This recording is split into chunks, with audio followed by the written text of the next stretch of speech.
Hi everyone, my name is Abhiraj Garikapati. Welcome to my YouTube channel Amazing Abhi.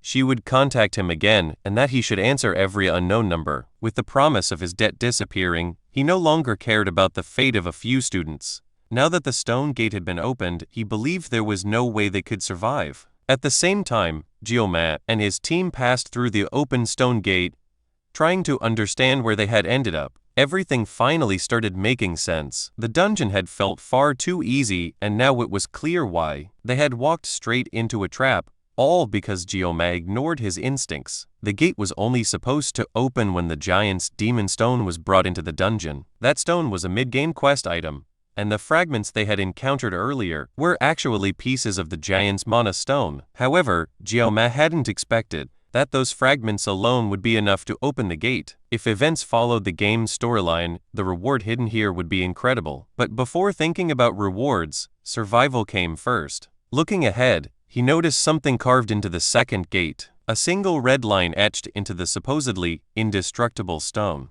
Normally, that would be his way out. However, he had already used up all 40 seconds of his painless blessing during the earlier fight. Even so, he believed that Murasama might last just long enough for him to slash the gate and escape before it broke. Just as he was about to act, a massive presence filled the area, forcing everyone to stop and turn around. Standing before them was a gigantic buffalo, far more powerful than anything they had encountered so far. The reward for defeating it was the blessing of transition, an ability that could transfer and amplify the user's blessing to a chosen target for a single use. The creature guarding this reward was an A-grade demon known as the Inoteros Minoteros, or more commonly, the Buffalo King. One by one, the torches around the chamber ignited on their own, illuminating the Buffalo King, along with two equally imposing buffaloes standing at its sides. These two flanking beasts were clearly far stronger than the ordinary buffaloes they had faced earlier, and the presence of the Buffalo King itself was overwhelming. Even if Jioma managed to cut open the gate and create an escape route, once the Buffalo King fully awakened, there was no way they would get out unscathed. Unlike the midterms, where he had prior knowledge of the mermaid, this situation was different. Still, he had fought Minotauros before. At full strength, he could handle 3 of them alone, but now he had already exhausted his painless blessing. That meant he had to approach this fight strategically. He asked Speedweapon if he could provide a pain reduction buff for 2 minutes. If that support stopped even for a second during the fight, Jioma knew he would be taken down instantly. He assigned Chloe and Ryoso to deal with the smaller enemies, while he took responsibility for the Buffalo King himself. With the plan decided, the group braced themselves as the Buffalo King let out a terrifying roar and awakened. Jioma activated the blessing of the Sword God, and instantly, an overwhelming surge of pain coursed through his body, making him cough up blood. Even so, with Speedweapon's buff supporting him, he could still move. The Buffalo King charged forward, and Jioma moved to meet it, dodging its first attack and circling to the side before it could recover. The pain from the blessing remained intense, forcing him to constantly spit out blood, but he was still strong enough to continue fighting. He parried another strike and moved behind the beast, attempting to bring it down, but the Buffalo King responded with a powerful kick that sent him flying backward. He managed to steady himself before hitting the ground, spitting out more blood as the pain surged through him. Unlike before, when the painless blessing dulled everything, he was now experiencing the full force of the Sword God's power. Strangely, instead of weakening him, it gave him a sense of freedom. He charged in again, evading a massive swing from the Buffalo King's axe, and moving at a speed that the others could barely follow. The battle intensified as he continued dodging every attack thrown at him. Growing frustrated, the Buffalo King raised its axe high and brought it down in a devastating strike aimed directly at him. When the dust settled, Jioma was standing calmly on top of the axe, completely unharmed. Ryoso could hardly believe what she was seeing. A human moving and fighting at that level felt unreal. However, she couldn't focus entirely on Jioma as she was still engaged in combat with one of the Buffalo Guards. She understood the fundamentals of fighting: control over muscles, proper stance, and the use of kinetic energy to disrupt an opponent's balance. With minimal effort, But understanding those concepts and executing them in real combat were entirely different matters. Even as her thoughts were occupied with Chiome's movements, she fired an arrow straight into the buffalo's eye, provoking it into a furious charge. In moments like this, even when facing death, Chiome maintained absolute focus. His presence reminded her of Siegfried, the Sword Emperor. She pulled back her bow, took aim at the charging beast, and released a single powerful shot that blew its head apart. Turning her attention back to Chiome, she recalled a rumor she had recently heard about a special admission student, whose strength was so great that even Siegfried had acknowledged him by using his aura. Meanwhile, Chiome's aura wasn't far behind in intensity, and the pressure of it pushed the Buffalo King into a frenzy as it tried to knock him off its axe with a punch. But instead of getting hit, Chiome cleanly dodged the attack and immediately countered, slicing open the very arm the monster used to strike him. At the same time, Chloe managed to finish off the buffalo she had been fighting and wiped the blood off her face. She was still inexperienced when it came to dealing with demonoids, but she understood one important rule: the more human-like a demon appeared, the more dangerous it was. While this could vary slightly, a demon that behaved that closely to a human was undeniably powerful. That meant the one Chiome was currently facing was on a completely different level. The Buffalo King let out a roar while clutching its injured arm, then grabbed its axe with its remaining arm, and began preparing what looked like a magic attack. That alone was strange, since demonoids weren't supposed to be capable of using magic, but upon closer observation, it became clear that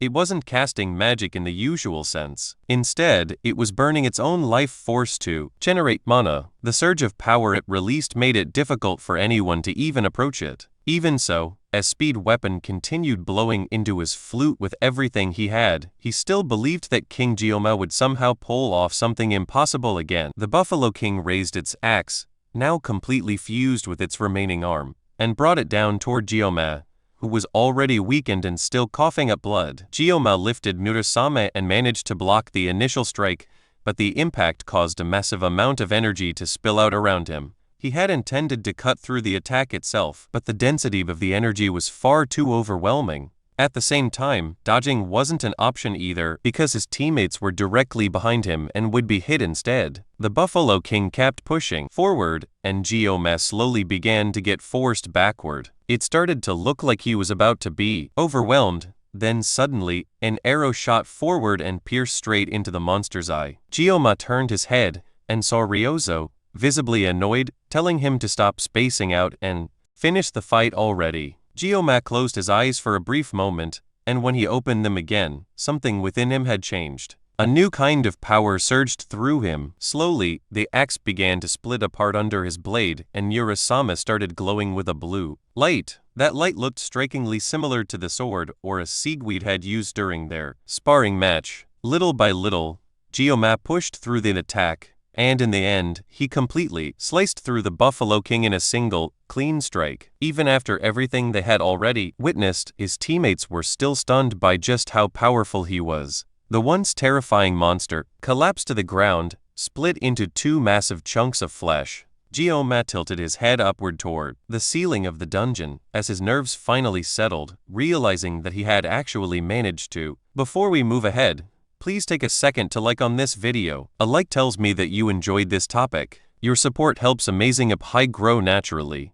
Cut it down. Ryozo stared at him in silence for a moment, finally understanding why Speed Weapon had so much faith in him. At the same time, Chiome's assimilation rate rose from 9.3 to 12.7. Speed Weapon dropped to the ground, his lips swollen and bruised from continuously playing the flute. At this point, Chiome kept breaking every bit of common sense he knew. The blue light from his sword had been bright enough to illuminate the entire cave. At such a young age, he was already manifesting an aura, something that made it hard to even believe he was human. Ryozo walked over and told him to breathe, snapping him back to reality. She then admitted that she now understood why Speed Weapon had warned her not to be surprised by Chiome, and also why he kept following him around. After that, she asked Speed Weapon whether Academy rules would prevent Chiome from transferring to their class. While that might be true, it didn't stop someone from approaching things differently. With a smile, Ryoso realized that she now felt like following Gyoma as well. Gyoma struggled to catch his breath as the adrenaline drained from his body. Even with speed weapons support, the strain on his body couldn't be avoided. Still, the fact that he had managed to fight without relying on the painless blessing showed clear progress.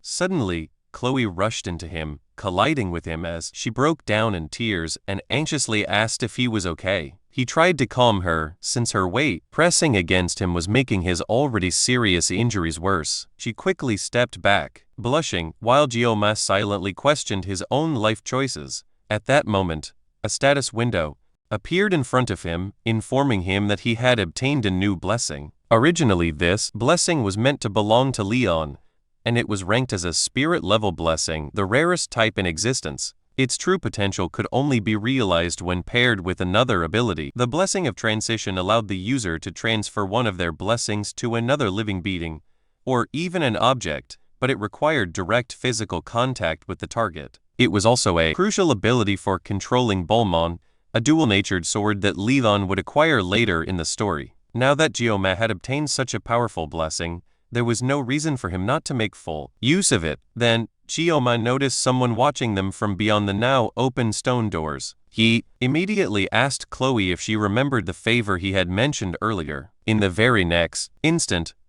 Chloe launched herself forward and crashed into the man before he could even attempt to escape. Without hesitation, she drove a knife into his thigh, pinning him in place and completely immobilizing him. Speed Weapon and Ryoso were both confused by what was happening, but Gyoma calmly walked over to the man and explained that he had already asked Chloe to handle this earlier. The man tried to act innocent, asking what he had done to deserve such treatment, but by now, the situation was becoming clear to the others. The rampaging buffalo herd and the open stone gate were both connected to him. It was highly suspicious that there were no surveillance cameras inside the dungeon, yet he had shown up at the perfect moment. It was obvious that he had been targeting them, though the reason was still unclear. Ryoso quickly realized that there was no way a single staff member could have orchestrated all of this alone, since he refused to talk at first. Both Gyoma and Ryoso threatened him directly, making it clear that his life was on the line if he kept silent. Faced with certain death, the man finally broke and confessed. A few days earlier, an academy instructor had approached him and offered to erase his gambling debt in exchange for helping eliminate this group of students. Hearing that, Speed Weapon was furious that someone would betray students over something like a gambling debt. The man tried to justify himself, but that only made Speed Weapon even angrier. Ryoso stepped in and stopped him from attacking the already injured man, then asked for details about the instructor. The man described her as a tall woman with purple hair and eyes. Based on that description, Ryoso immediately suspected that it was likely her class's assistant instructor, since her sharp eyes made her stand out. Speed Weapon then realized that she was probably also the one responsible for the incident during the midterms. When Ryoso asked about it, Gyoma finally revealed that during the midterms, they had encountered a demonoid mermaid that explained why Leon had ended up hospitalized. He had fought a demon. Now that the truth was out, Speed Weapon no longer needed to keep it hidden, and openly stated that Gyoma had taken down the mermaid by himself. After witnessing everything Gyoma had done today, Ryoso didn't even question it. While they were still talking, Gyoma quietly stopped the recording on his phone. He had already gathered all the information he needed from the staff member, meaning the man had no further use. Chloe pulled her blade out of his thigh, making him scream in pain. A dungeon that should never have opened had opened anyway, making this the perfect situation for someone to disappear without a trace. As Gyoma turned to leave, he casually instructed the group's assassin to deal with the trash. Chloe didn't hesitate at all, her eyes shifting into that yonder state as the man's screams were cut short almost instantly. As Gyoma walked out of the dungeon, he mentally challenged the elders of Jokwon Academy, the instructors, and anyone else targeting him to come at him with everything they had. No matter what they tried, he was determined to erase them all. After returning to the academy, he brought back his reward from the dungeon, the Cow King's horn.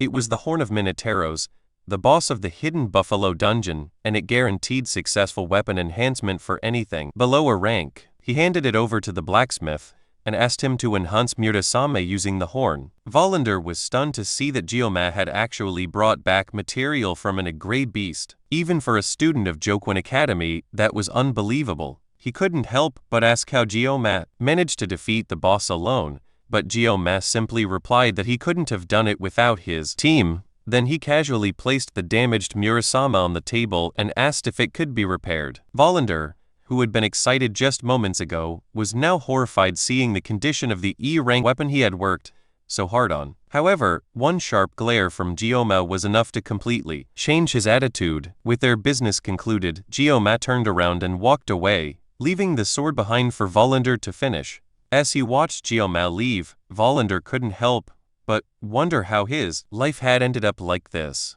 Out of spite, he even briefly considered making the sword shorter this time, but just before Geoma exited the shop, he turned back and told Volander to use the leftover materials to buy himself a drink. Volander let out a sigh, questioning how someone like this kid had ended up entering his life.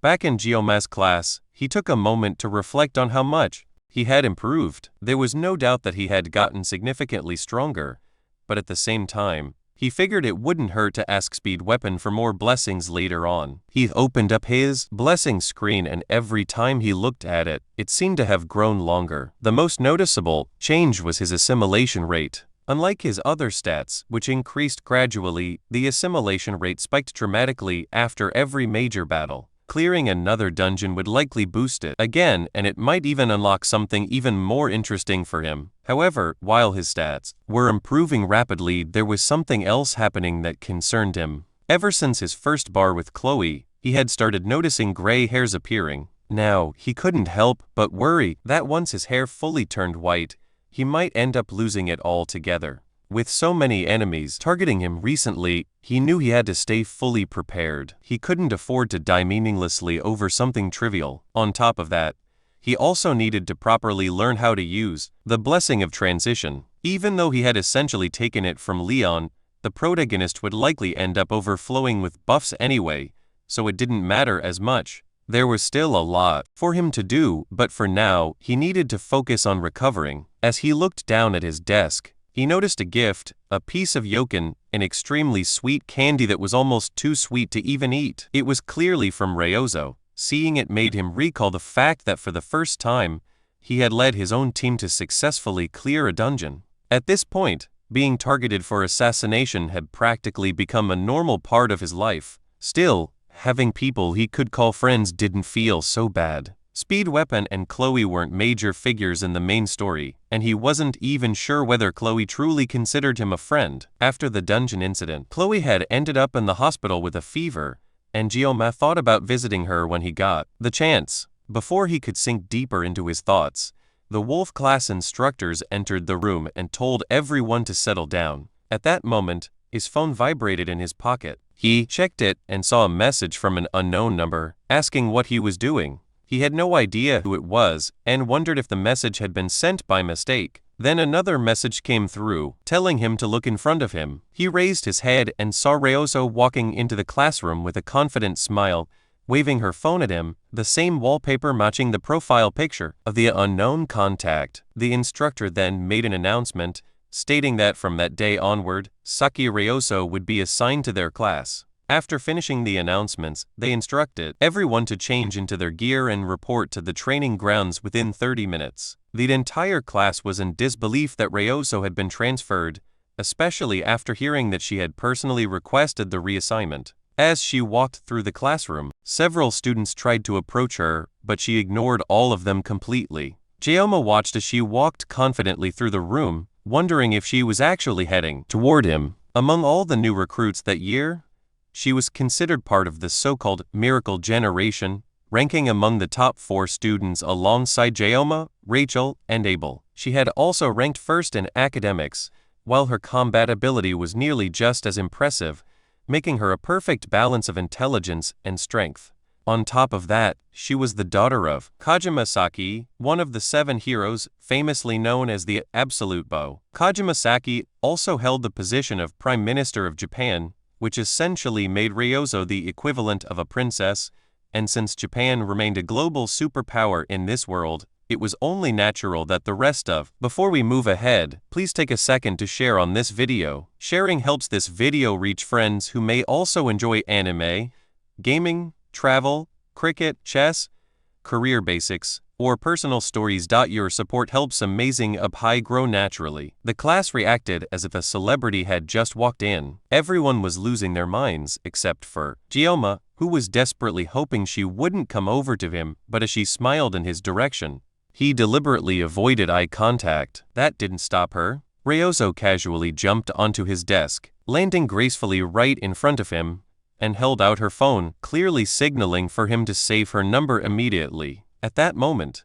Jioma couldn't help but realize that his bad feelings were never wrong. Back in Shiorwan, near the dungeon gates, a group of investigators was questioning witnesses about a missing person who had disappeared inside the Buffalo dungeon. According to the last statement the man gave before entering, he had been concerned about the cadets and decided to go in to check on them himself. Aside from looking slightly unwell, there hadn't been anything particularly suspicious about the guard before he entered. The detectives eventually dismissed the guard they were questioning so they could continue inspecting the site. As evening turned into night, they stepped outside for a smoke break. Deaths inside dungeons weren't uncommon, but even in the worst cases, there was always a body left behind. This time, however, there was no trace of the missing man at all. Instead, the dungeon was filled with nothing but piles of flesh and blood stacked among the corpses of buffaloes. It was hard to believe that something like this had been done by mere students,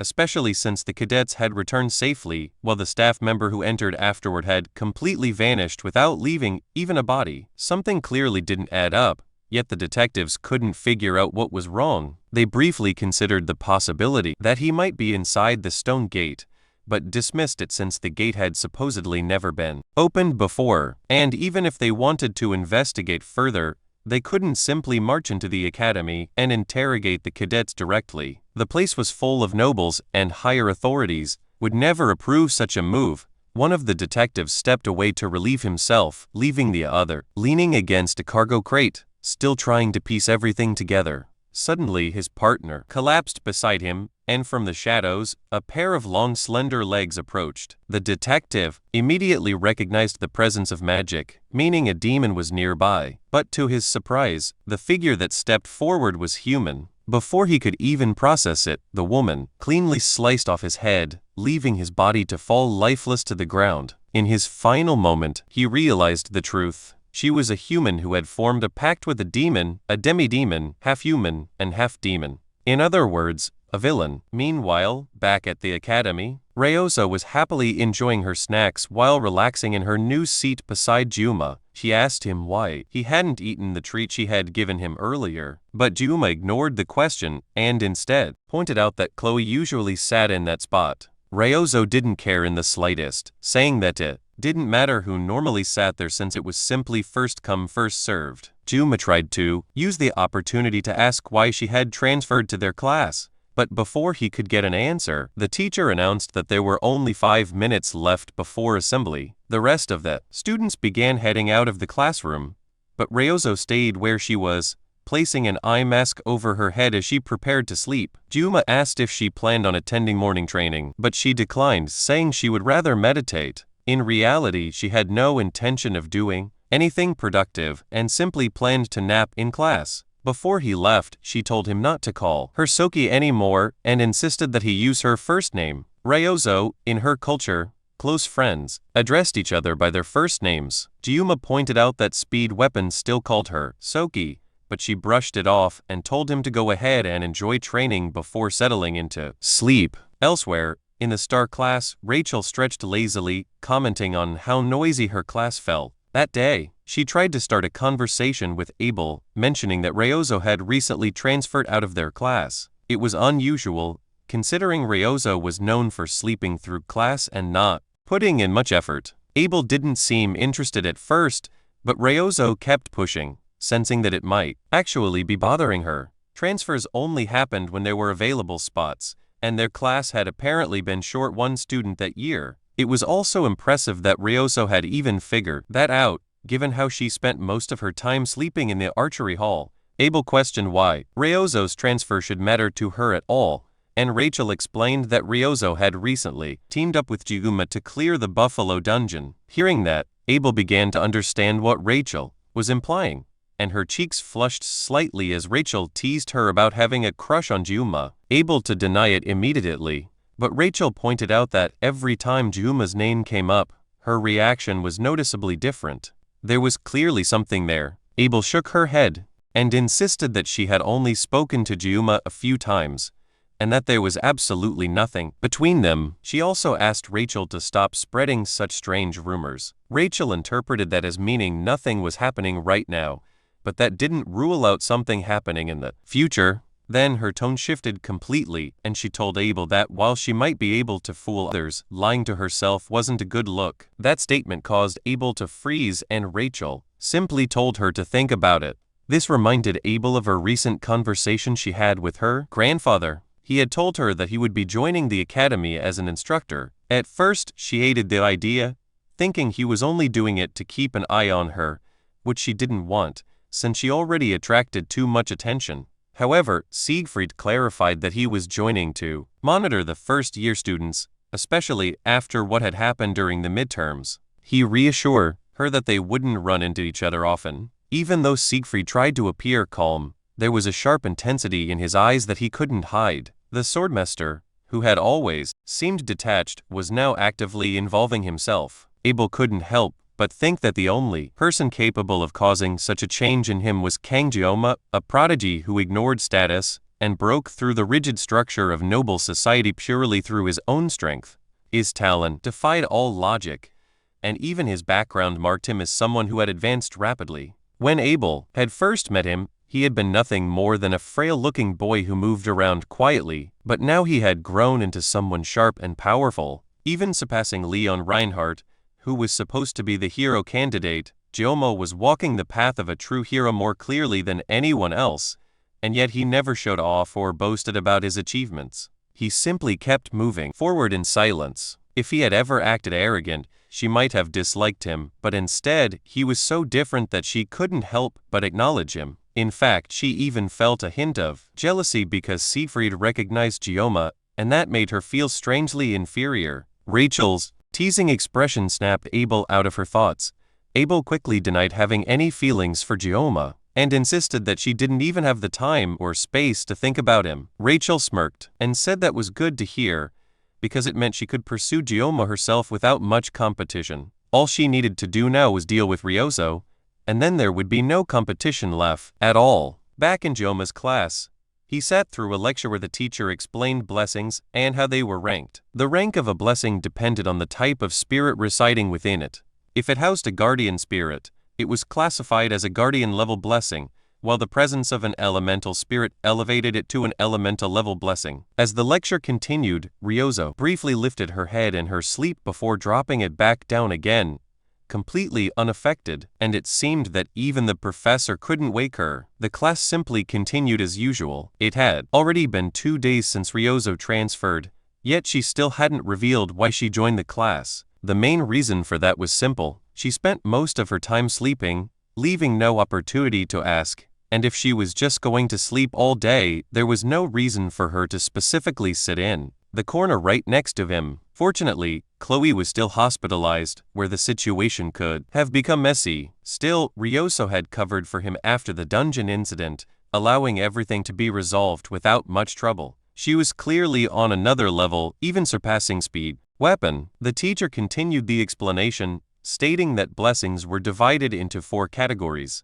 The lowest was the personal blessing, followed by guardian level, then true blessings, and finally heroic blessings at the very top. Most cadets in the academy possessed personal spirit blessings, which were considered the weakest. However, under certain circumstances, a personal blessing could still outperform a guardian level one. Elemental level blessings were extremely rare, and Jiuma happened to possess one, the blessing of transition. Above all of these were heroic blessings, which were regarded as legendary. Since the beginning of blessing manifestation, only one individual had ever awakened such a blessing, the hero of origins, Valor Joquin. In modern times, however, there were rumors of one more person, and Jiuma knew that the one being referred to possessed that blessing of miracle. As the class ended, the teacher mentioned that they would continue the topic next time. However, Juma raised one last question. He asked about a phrase he always faintly heard whenever he activated the blessing of the sword god. May the blessing of the gods be with you. Before we move ahead, please take a second to like on this video. A like tells me that you enjoyed this topic. Your support helps Amazing Up High grow naturally. The question made the teacher pause, and even Ryoso stirred slightly from her sleep. The teacher admitted that he didn't understand what Juma was referring to, but he pointed out a flaw in the statement. There were no gods left in the world anymore, which meant that such a blessing couldn't exist. After the teacher left the room, Ryoso let out a small chuckle, teasing Juma about his embarrassing question. When he asked if she was finally done sleeping, she simply turned away and went back to sleep again. Juma didn't blame her, and decided he might as well take a nap too. As his consciousness began to fade, a message suddenly appeared in front of him. He woke up to find a large notification informing him that the GM had requested a conversation. In the next instant, Juma found himself in a strange, abstract space filled with floating scraps with the message hovering before him. The notification then changed into a prompt, asking whether he accepted the meeting request with the GM. It updated again, stating that the GM was interfering with the world line using code. The term world line was unfamiliar to Juma,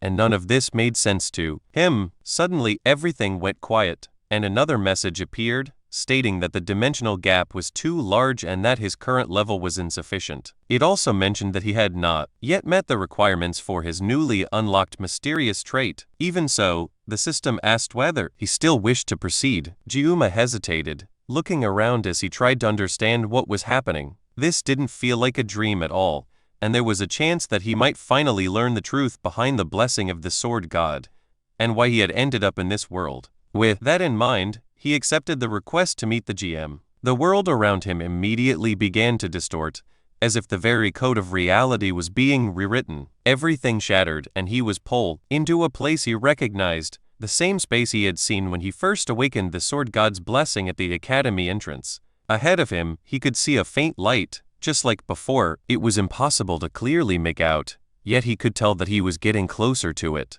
Step by step, he felt that he only needed to push a little further, do a little more, and he would eventually reach it. Suddenly, a voice called out, telling him to wake up. A hand broke through the darkness and grabbed his shoulder. The system detected external interference and immediately postponed the conversation with the GM. Juma reached out instinctively, as if trying to hold onto that space, but the hand forcefully pulled him out. Just before he was completely dragged away, the GM left him with a final message. It told him to cut and sever anything, no matter what it was, and ended with the same phrase, wishing that the blessing of the gods would be with him. Suddenly, Juma was pulled back into reality as Ryoso shouted at him to wake up. She was always the one being told not to sleep, yet here he was, enjoying a peaceful nap himself. But her complaining abruptly stopped when she noticed something unusual. Juma was crying, and didn't seem to be paying attention to her at all. Later that day,